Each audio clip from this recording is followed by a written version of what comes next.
Pero sa doon sa last verse natin, na gumawa ka ng mabuting bagay para hindi masayang. Hindi na lang yung puro kalokohan ang ginagawa natin. No? Well, sabi ng iba ay, baka pa naman ako, pwede pa to. But I tell you, meron ako mga kapitbahay na kasintanda ko. Dahil sa 25 na heart attack. Okay, kaibigan ko yun. Yung bahay niya naging security guard. Nag-duty ng 3 araw straight.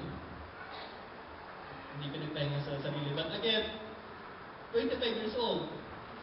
No? Sasabihin siguro na marami pa pwede gawin. Saka na yan, Kuya Ronald. Pag ako yung malapit na sa dulo ng aking buhay, babalik ako sa Diyos. But again, hindi nangyari sa kanya. No? Hindi nangyari sa kanyang buhay. Sinayang lang niya ang buhay niya nang hindi paggawa ng mabuti. No? For us, still we have the chance. No? We still have the chance to correct. Kung estudyante tayo, mag-aral tayo maigi. No? If we are working sa church, let's do it with passion. No? Hindi tayo nangihinawa. May pag-ibig.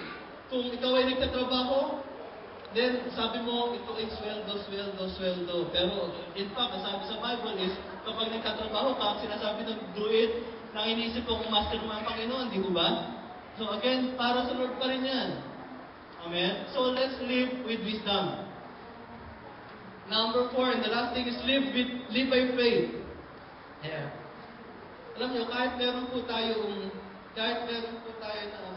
na passion, meron tayong wisdom, even meron tayong layunin, kapag wala yung faith, it won't work. Hindi po yan uubra. No? Hindi po talaga uubra. Every time we define faith, na-define naman ang faith nasa Hebrews 11, But again, for me, pag sinabing faith, again, still we have to live with faith. No? Live with faith na kung saan merong Diyos na nandiyan. In John chapter 6 verse 35, then Jesus declared, I am the bread of life. He who comes to me will never go hungry, and he who believes in me will never be thirsty. Siya ang buhay, siya ang tinapay at ang inumin natin. Amen? Bakit ka pa matatakot? Okay. Ang Diyos, yung ating tinapay, sa rin ang pagtatanggal ng ating buhaw. Ako ang pagkain nagbibigay buhay. Sabi ni Jesus, ang lumalapit sa akin ay hindi na magugutom, at ang nananalig sa akin ay hindi na mauuhaw kailanman. There are 2 things na pinapagawa ng Panginoon. Una ay lumapit at manalig. Nagalang pa lang, lumapit at manalig.